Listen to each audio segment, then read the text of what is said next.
Thank you for plugging into this Family Life News podcast, streaming issues-driven, family-focused news.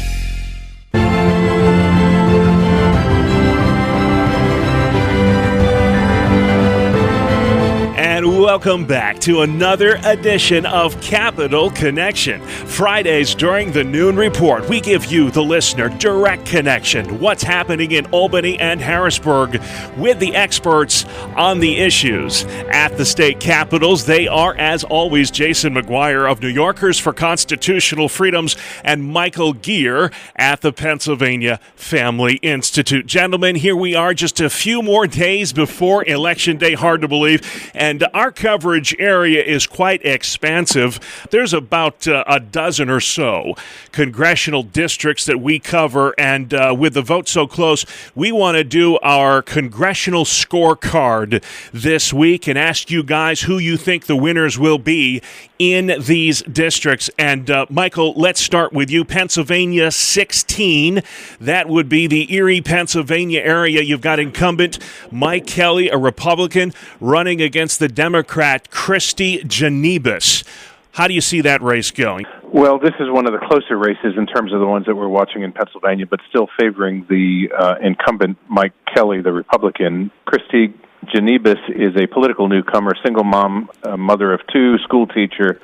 It was looking closer earlier this year, but it is clearly moving in Kelly's direction, and that's what we would expect. Yeah, and I saw the president was there earlier this week, a massive crowd out there in Erie, so that is an important district for the GOP to hold. Another really crucial race upstate, Jason, is the Tom Reed-Tracy Matrano race. Tom Reed, of course, the incumbent Republican. This is a rematch of 2018. How do you see this race going? Well, currently Representative Reed is leading the dollar race with a little over $1 million left to spend in the final days compared to about $300,000 for Ms. Matrano.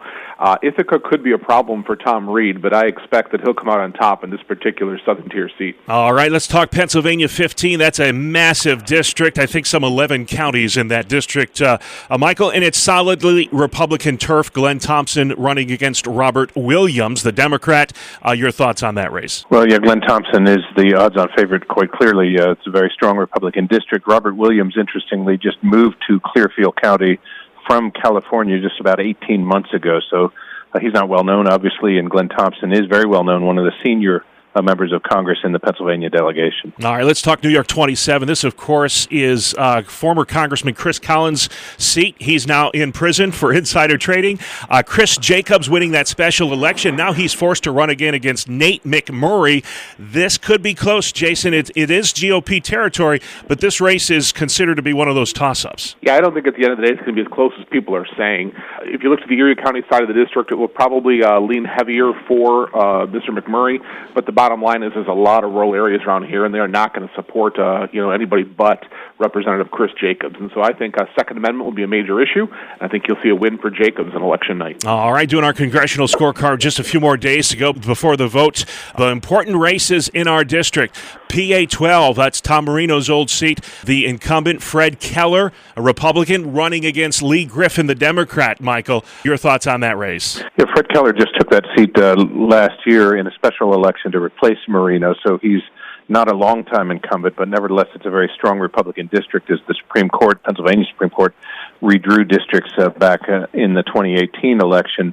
Lee Griffin, if you look at his website, pretty much all of the standard Democratic policies on abortion and Green New Deal sort of things, and so Fred Keller is likely winner with a very strong Republican district there. All right, let's head back to New York. New York 26, that's in Buffalo, solidly blue turf. Any reason that might change this year, Jason, in the Brian Higgins-Ricky Donovan matchup? Nothing seems to indicate a change there. I think, again, you mentioned it's solidly blue. I think it's going to remain so, and I expect that seat will still go for Higgins. All right, in Pennsylvania's 9th district, we've got Dan Muser. He's the Republican incumbent running against the Democratic challenger Gary Wegman. Michael, your thoughts on that race? Yeah, that race includes Luzerne, Columbia, Montour counties, and others. Dan Muser worked in the Corbett administration, businessman elected in 2018, Gary Wegman from the southern part of the district in Berks County, the dentist. Again, this is the way the Supreme Court drew up these races. Many of them, or these districts, many of them just simply are very strong one party or the other. Yeah. All right, let's head to the Rochester region. You've got the incumbent, Joe Morelli. This is Louis Slaughter's old seat, running against George Mitris. Ironically, George Mitris, an immigrant from Greece and a practicing lawyer in Greece, New York. But again, this is going to be a tough race for him to win, isn't it, Jason? It is a tough race. You know, the only unknown in this is to what effect the racial division will be in this particular race for Mr. Morelli. He's had some challenges in the black community, and if the community just does not show up for Morelli, then there could be a win for Mitris, but it's likely going to remain a blue seat. If you're just joining us, this is Capital Connection, and we are doing our congressional scorecard with just a few more days to go before the vote. The races, the districts in New York and Pennsylvania, our coverage area, there are about a dozen congressional districts, and we're going over each one of them. Pennsylvania 8th Congressional District, you've got the Democratic incumbent Matt Cartwright versus Jim Bognet. I hope I'm saying the name right there, Jim Bognet. Your thoughts on that race, Michael? Well, the Cook Political Report puts this one as leaning Democrat, so it's one of the tighter races in terms of Republican versus Democrat, with the incumbent facing a challenge from Bognet. One of the interesting things about this is that Bognet has been talking about the unrest in Portland, Oregon, and other places, and saying, this is the thing that Democrat policies bring. So this is a little bit tighter race than some of the other ones that we're talking about, but still the incumbent is likely to win. All right, for the Democrats in the House, Jason, looking to pad their numbers, this is a race that they are looking at, a seat that they hope to flip this year, and that's New York 24. That would be the John Katko, Dana Bolter race. The Cook Political Report has that one as a toss-up. Your thoughts on that key race in New York? That race could be one of the closest in the nation. That will be one to certainly keep an eye on. I expect that Representative Katko will come out on top in that race. I think he has proven to be a real independent, and that district tends to be a little more independent-minded, but it is a very close race. Yeah, that is very close. The polls have it within the margin of error there. Another one that is very close, and another one that Democrats hope to maybe flip, is Pennsylvania 10. That is in the Harrisburg area. You've got the strong conservative Scott Perry, the Republican incumbent, one of the most conservative records in all of Congress, taking on the Auditor General, Eugene DePasquale, in that race. How do you see that race shaping up, Michael? Well, it is one that is nationally watched, and it is very close. Turnout is going to make the difference in this race. I know both these gentlemen. Scott Perry is my congressman. Eugene DePasquale is the Auditor General in Pennsylvania. Because this district was drawn to include the cities of York and Harrisburg, it made it lean more Democratic. But Scott Perry's running a strong campaign, and it will come down to the wire. All right, we've come down to our last congressional district, New York 22, another close one, and another rematch from 2 years ago.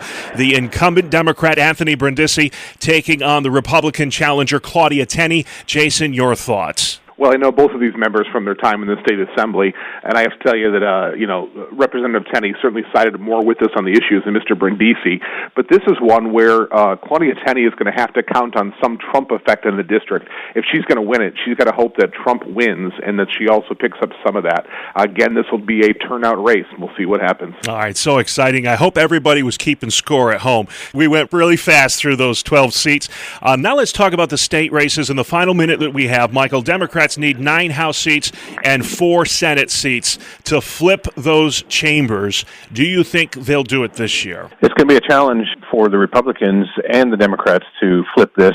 I guess the best way to put it is there's much money coming in from the Democratic side, from groups like Planned Parenthood and others, to try to flip the legislature, because they want what happened in New York when that legislature flipped to go pro-abortion. They want to see that happen in Pennsylvania. So turnout is the real key. All right, a little less drama in New York, Jason, in the sense that it's going to take a miracle for there to be any flipping going on there. But it is all one-party rule in Albany, as it has been for several years. Any chance that changes in the Senate this year? Well, I think the hope for those in the conservative side of things is that the Senate will close a little bit. Even picking up a few seats could make a difference in some votes. But if they pick up 2 more seats, well, then they have the votes to override even a gubernatorial veto. Yeah, and that is something that is pretty scary to think about, that much power in one party. But you guys have wonderful voters' guides. If folks want to pick one up and be an informed voter this election year, Michael, where can they find you? Well, our website is pafamily.org, and the voters' guide site is pafamilyvoter.com. And in New York State, Jason? NewYorkVoterGuide.com.